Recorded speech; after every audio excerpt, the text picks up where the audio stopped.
You'll never guess where I am today. I'm sure that I have been super sneaky about it. Just to give you a little bit of an idea, though, it is a place that you might use crayons or a paintbrush. So I'm not going to tell you where it is, but you might have a sign as to where I might be today.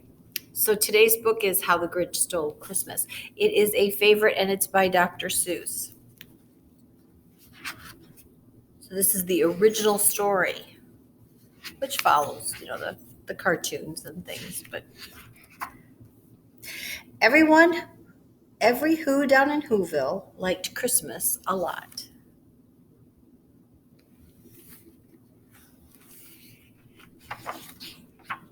But the Grinch who lived north of Whoville did not. The Grinch hated Christmas, the whole Christmas season. Now, please don't ask why. No one quite knows the reason. It could be his head was screwed on just right. It could be perhaps that his shoes were too tight.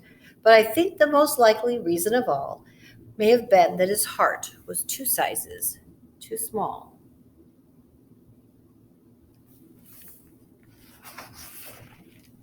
But whatever the reason, his heart or his shoes, he stood there on Christmas Eve hating the Whos, staring down from his cave with a sour, grinchy frown at the warm lighted windows below in their town.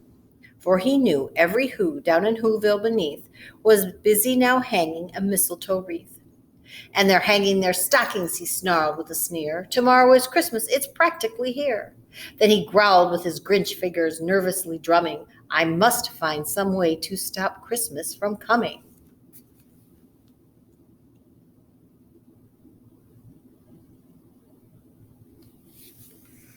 For tomorrow he knew all the Who girls and boys would wake bright and early. They'd rush for their toys, and then, oh, the noise, noise. That's the one thing he hated, the noise.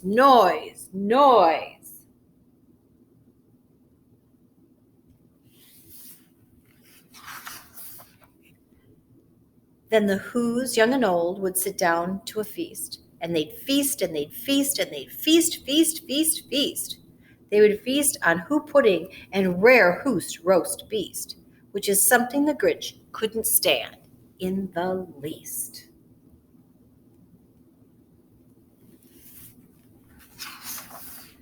And then they'd do something he liked least of all. Every Who down in Whoville, the tall and the small, would stand close together with Christmas bells ringing. They'd stand hand in hand, and the Whos would start singing. They'd sing and they'd sing and they'd sing. The more the Grinch thought of this Who Christmas sing, the more the Grinch thought, I must stop this whole thing. Why, for 53 years I've put up with it now. I must stop this Christmas from coming. But how? Then he got an idea, an awful idea. The Grinch got a wonderful, awful idea. I know just what I'll do, the Grinch laughed in his throat, and he made a quick Santa Claus hat and a coat. He chuckled and chuckled. What a great Grinchy trick. With this coat and this hat, I look just like St. Nick. All I need is a reindeer. The Grinch looked around, but since reindeer are scarce, there were none to be found. Did that stop the old Grinch? No. The Grinch simply said, if I can't find a reindeer, I'll make one instead. So he called his dog Max. Then he took some red thread and he tied a big horn on the top of his head.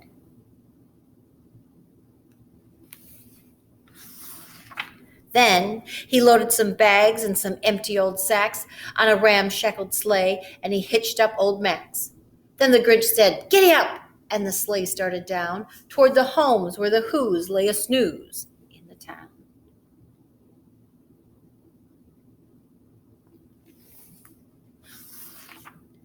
All their windows were dark. Quiet snow filled the air. All the Whos were all dreaming sweet dreams without care. When he came to the first little house on the square, this is stop number 1, the old Grinchy Claus hissed. Then he climbed to the roof, empty bags in his fist.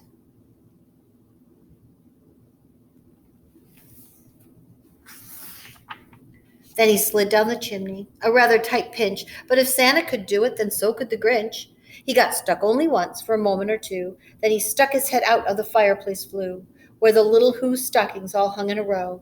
These stockings, he grinned, are the first thing to go.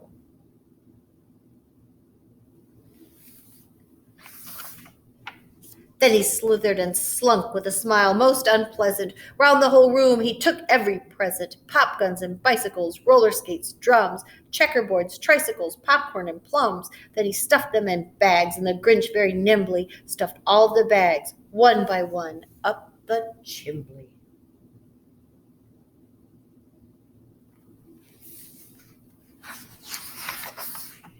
Then he slunk to the icebox. He took the Who's feast. He took the Who pudding. He took the roast beast. He cleaned out that icebox as quick as a flash. Why, that Grinch even took their last can of Who hash.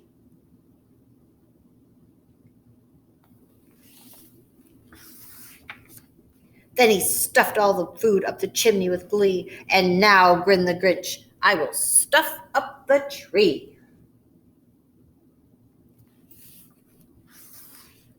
And the Grinch grabbed the tree and he started to shove when he heard a small sound like the coo of a dove.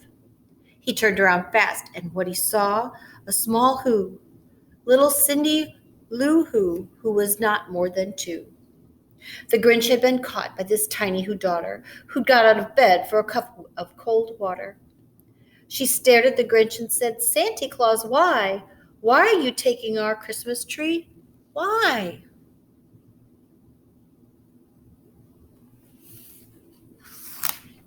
But you know that old Grinch was so smart and so slick. He thought up a lie, and he thought it up quick. Why, my sweet little tot, the fake Santa Claus lied. There's a light on this tree that won't light on one side. So I'm taking it home to my workshop, my dear. I'll fix it up there, then I'll bring it back here. And his fib fooled the child, and he patted her head, and he got her a drink of water, and he sent her to bed. And when Cindy Lou Who went to bed with her cup, he went to the chimney and stuffed the tree up.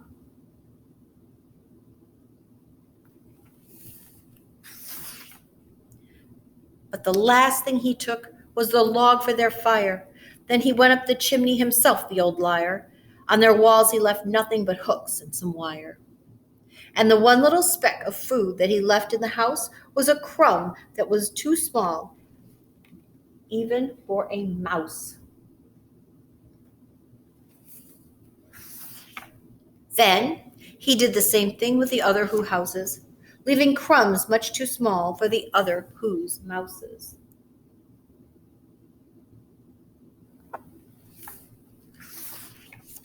It was dawn, all the Who's still abed, all the Who's still a-snooze when he packed up his sled, packed up their presents, their ribbons, the wrappings, the tags, the tinsel, the trimmings, the trappings.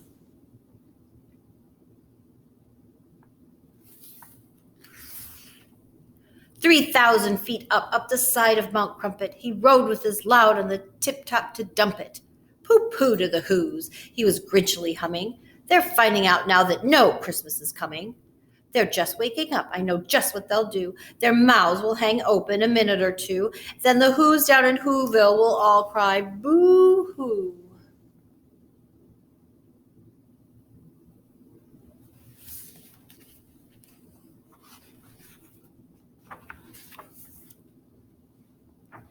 "That's a noise," grinned the Grinch, "that I simply must hear." So he paused, and the Grinch put a hand to his ear, and he did hear a sound rising over the snow. It started out low, then it started to grow.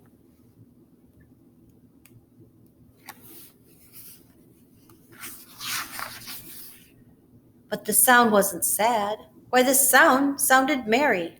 It couldn't be so, but it was very merry. He stared down at Whoville. The Grinch popped his eyes. Then in shock, what he saw was a shocking surprise.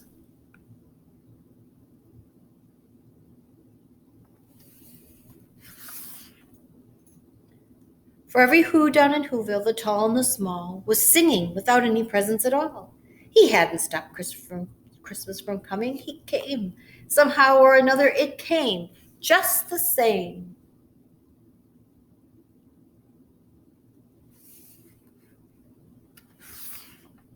And the Grinch, with his Grinch feet ice cold in the snow, stood puzzling and puzzling. How could it be so? It came without ribbons, it came without tags, it came without packages, boxes, or bags. And he puzzled 3 hours till his puzzler was sore. Then the Grinch thought of something he hadn't before. Maybe Christmas, he thought, doesn't come from a store. Maybe Christmas, perhaps, means a little bit more.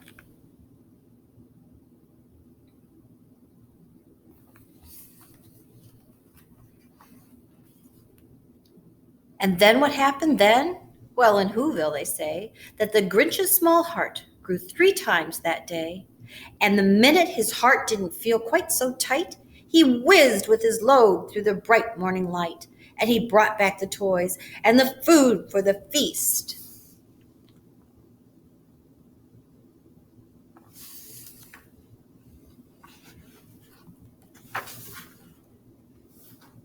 And he himself, the Grinch, carved the roast beast.